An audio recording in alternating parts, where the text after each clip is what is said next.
Welcome back to Let the Quran Speak. And now we'll look at the arguments for and against women leading prayer. Over the past few years, we've seen a rising number of women wanting to lead prayer, and certain individuals and groups have argued against that. So, Brother Shabir, I thought maybe we could talk about what the arguments are, first of all, and maybe then get your ideas on which ones make more sense than others. Well, the first thing that comes to mind are the traditional arguments against women leading prayer. But we should even clarify that, because everyone agrees that women can lead prayers in which only other women are attending. And some think that a woman can lead a prayer even within her household. Mm-hmm. So there seems to be very little argument there. The traditional arguments, however, are stacked up against the idea of a woman leading a public prayer in which there will be men following her who are not within her household or part of her immediate family, what is described in the Islamic tradition as غير mahram, those who are not so closely related to her that they may, let's say, lust after her. So the traditional arguments rely on the Quran and the Sunnah, the way of the Prophet. Yes. So is there anything within the Quran and the Sunnah that says you shouldn't be leading prayer, or women shouldn't be leading prayer? There's nothing in the Quran that says that a woman cannot lead prayer. In the hadiths, there seems to be some kind of indication that a woman should not be in a position of leadership. There is one hadith in particular which says that a people will not prosper whose affairs are placed in the hands of a woman, meaning if a woman is in a leadership position. So one would naturally include the leadership of a prayer in this and say that a woman should not lead prayer.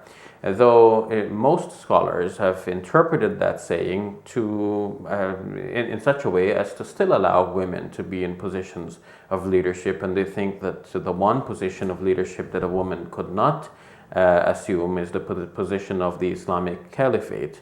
That means it seems that a woman could actually lead prayer, though they do not specify this in the general discussion. They're thinking more in terms of leadership of state positions. Okay. But the authenticity of that hadith as a saying of the Prophet Muhammad, peace be upon him, that is a separate and different question that we perhaps do not have time to discuss here, and it hardly relates now to the question of prayer. So I don't know of any specific hadith that really speaks about a woman leading prayer and says that this cannot be done. There's also a hadith about the best amongst you in terms of women are those who pray in the back rows.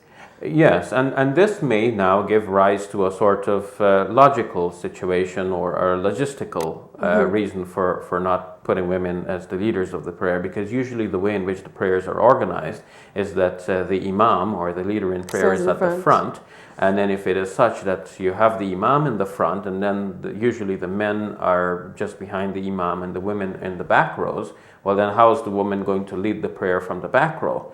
So some traditional scholars who have said that a woman can lead in certain situations would say that she has to lead from where she is, meaning from the back row. Mm-hmm. And that, of course, would seem unusual to have the imam, which literally means the one ahead, really standing in the back. So for all of these reasons, it seemed prudent. And things just were left like that women generally did not lead prayers in Muslim societies. I think traditional scholars are relying on the notion of avoiding innovation or avoiding anything new within acts of worship that are prescribed by the Prophet.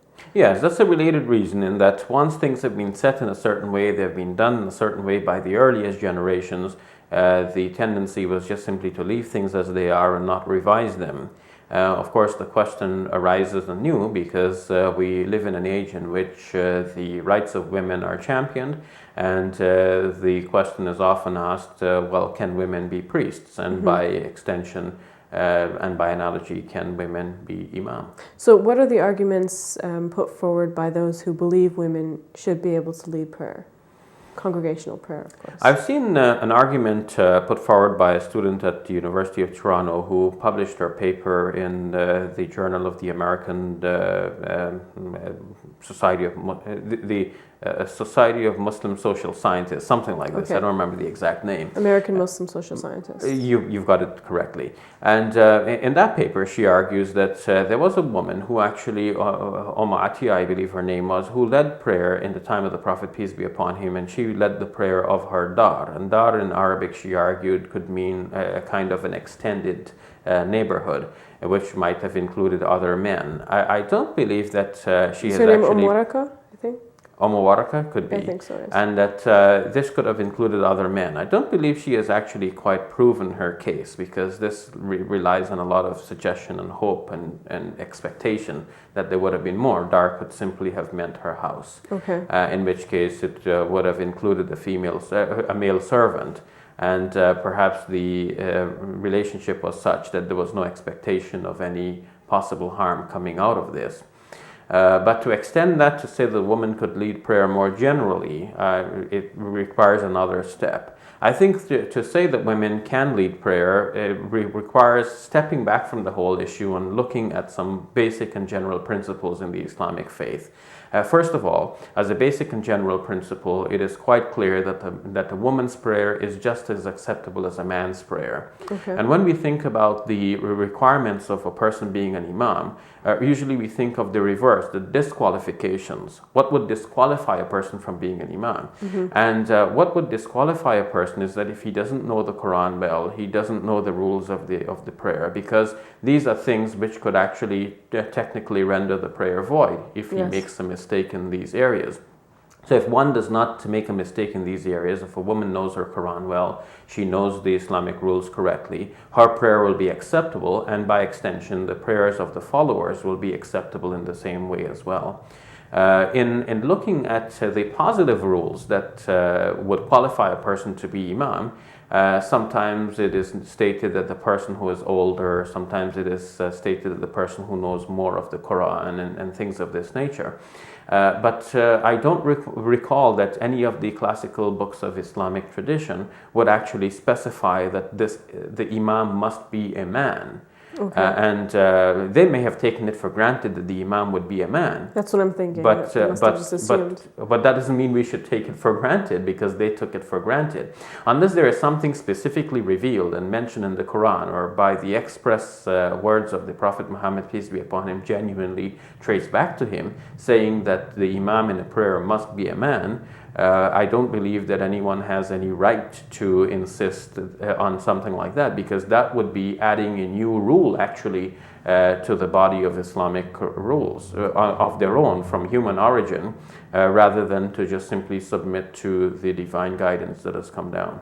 So would it be fair to say that women not being able to lead prayer in the past was a social custom, or should we? It seems related more to social traditions and also to the manner in which the prayer came to be established. One of the considerations here, obviously, is regarding hijab and the manner in which men and women interact. If, for example, you have the prayer leader in the front and the followers behind, and if the woman is leading the prayer and it involves bending and prostrating and so on, some think that this would be quite a problem for the men followers to concentrate in their prayers. But in response to this, we might say that there are different ways of organizing the prayer, even in traditional settings. For example, often in a mosque, the women are made to pray behind some sort of physical barrier. And if that is the case, if the roles were reversed, then perhaps conceivably, though this would be very difficult to swallow, theoretically at least, it should be possible for men to pray behind the barrier, in which case the woman is in front and leading the prayer, and she's not seen by her male followers. Mm-hmm. And hearing the voice would not be a problem, because most scholars believe that the female voice is not part of the aura that needs to be hidden. A woman's voice can be heard. And we know that the woman's voice was heard in the mosque of the Prophet, peace be upon him, as women came and discussed issues with him and talked to him and even questioned him. So in short, though, I think we should close by noting that the community is at a certain stage where we can only discuss this issue. I don't believe it will do much good for anyone to brashly go ahead and start leading the prayer and insisting that this is right and acceptable. I believe that we need to have some discussion about this, and the scholars need to really go back to their sources and ask, have we been just simply parroting something that people have said before, or have we been saying something that is required by God and by His Prophet Muhammad, peace be upon him? All right, thank you for that.